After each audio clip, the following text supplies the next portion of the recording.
Assalamualaikum warahmatullahi wabarakatuh. Perkenalkan, nama saya Alia Amanda dengan NIM 20042076 dari Program Studi Ilmu Administrasi Negara. Di video kali ini saya akan menjelaskan tentang materi keuangan negara, yaitu sifat barang publik dan implikasi pengelolaannya. Video kali ini guna untuk memenuhi tugas pertemuan 6 yang diampu oleh Ibu Nora Eka Putri SIP MSI dan Yulia Hanoselina SIP MAP. Baiklah, saya akan menjelaskan yang pertama, asal istilah barang publik. Publik berasal dari istilah Latin publicius yang berarti dewasa, yang mana dalam konteks ini berarti gagasan yang berkaitan dengan orang-orang.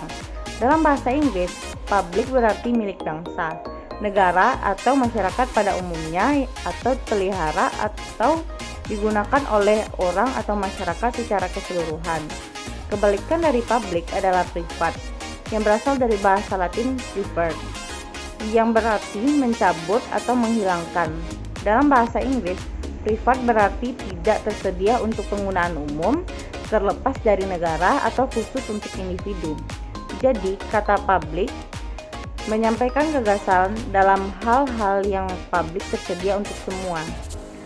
Good sebagai kata sifat hal dari bahasa Anglo-Saxon good yang diucapkan dengan memanjangkan o seperti good dan berarti menyenangkan atau menyesuaikan. Ketika kata tersebut digunakan sebagai kata benda, akan mengacu pada komoditas dan properti pribadi. Kata good memiliki konotasi positif dan menyampaikan gagasan tentang manfaat.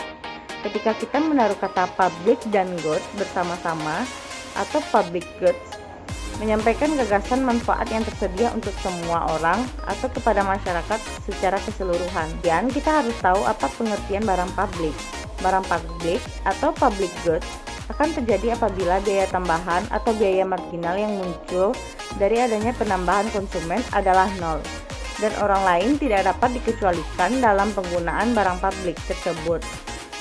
Barang publik didefinisikan sebagai jenis barang yang dibutuhkan masyarakat, namun tidak ada seorang pun yang bersedia menyediakannya atau mungkin dihasilkan oleh swasta, namun dalam jumlah yang sangat terbatas.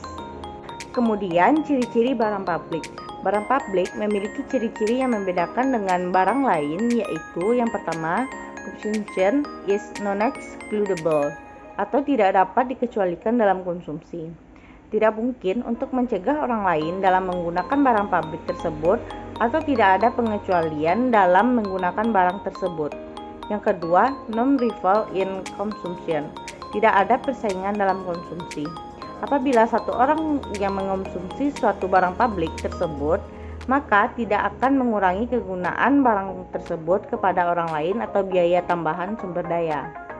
Kemudian, karakteristik barang publik. Perbedaan barang publik dengan barang lainnya, yang pertama non-eksklusivitas, yaitu salah satu sifat yang membedakan barang publik dengan barang lainnya, yaitu apakah orang dapat dikecualikan dari manfaat barang tersebut atau tidak.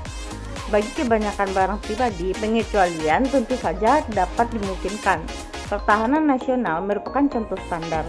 Sekali satu angkatan bersenjata dibentuk, setiap orang di suatu negara tersebut diuntungkan. Apakah dia membayar atau tidak?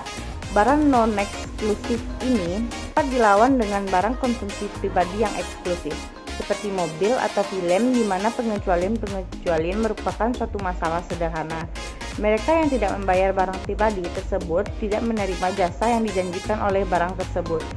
Yang kedua, non-rivalitas. Sifat kedua yang menjadi karakter dari barang-barang publik adalah non-rivalitas.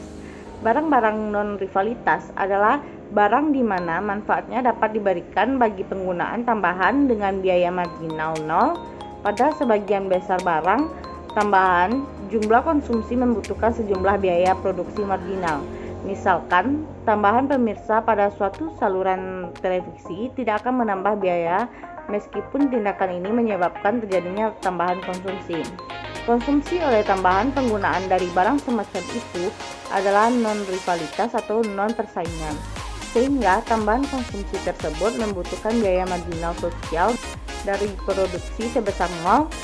Konsumsi tersebut tidak mengurangi kemampuan orang lain untuk mengkonsumsi.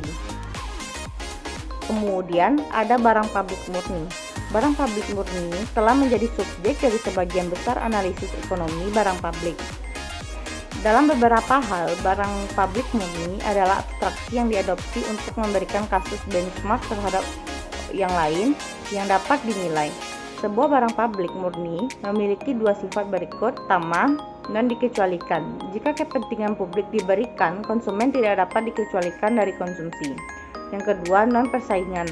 Konsumsi barang publik oleh salah satu konsumen tidak mengurangi jumlah yang tersedia untuk dikonsumsi oleh negara lain. Sebaliknya, barang swasta sifatnya dikecualikan dan perlu adanya persaingan di dalamnya, yang artinya dikonsumsi oleh satu orang maka tidak ada tersisa untuk yang lain. Kemudian, barang publik yang tidak murni.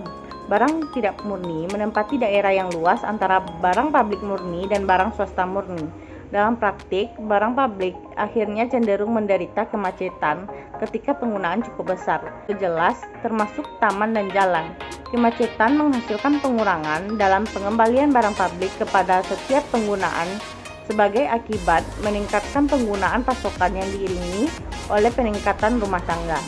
Barang publik tersebut disebut barang publik tidak murni.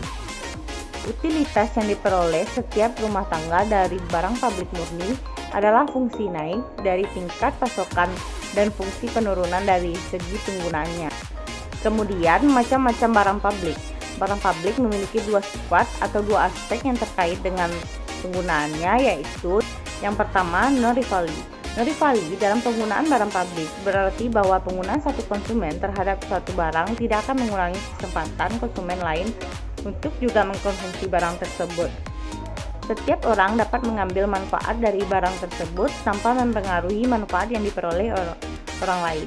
Sebagai contoh, dalam kondisi normal, apabila kita menikmati udara bersih dan sinar matahari, orang-orang di sekitar kita pun dapat mengambil manfaat yang sama.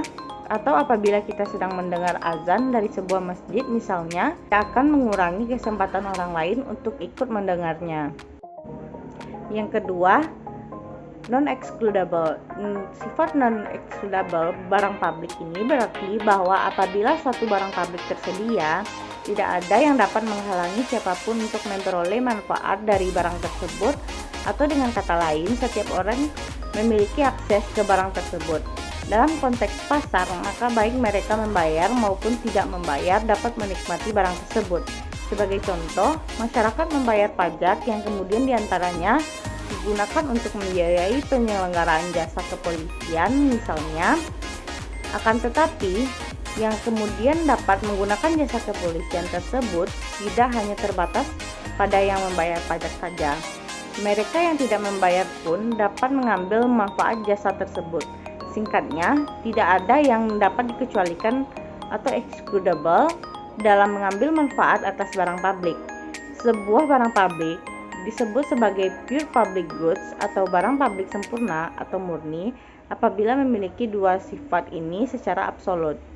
Kemudian, implikasi pengelolaan barang publik. Timbul masalah-masalah yang mengelilinginya. Yang pertama, pemanfaatan barang publik cenderung berlebihan. Yang kedua, barang publik tidak memiliki harga. Hal ini disebabkan antara lain sulitnya menentukan standar harga maupun karena barang publik yang tidak diperdagangkan.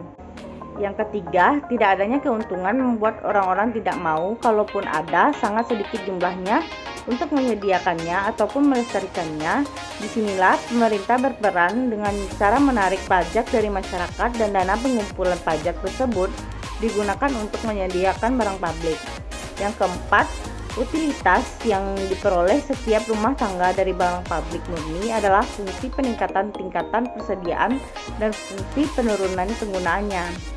Baiklah, hanya itu yang dapat saya sampaikan. Jika ada kesalahan dan kata, saya mohon maaf. Semoga bermanfaat. Assalamualaikum warahmatullahi wabarakatuh.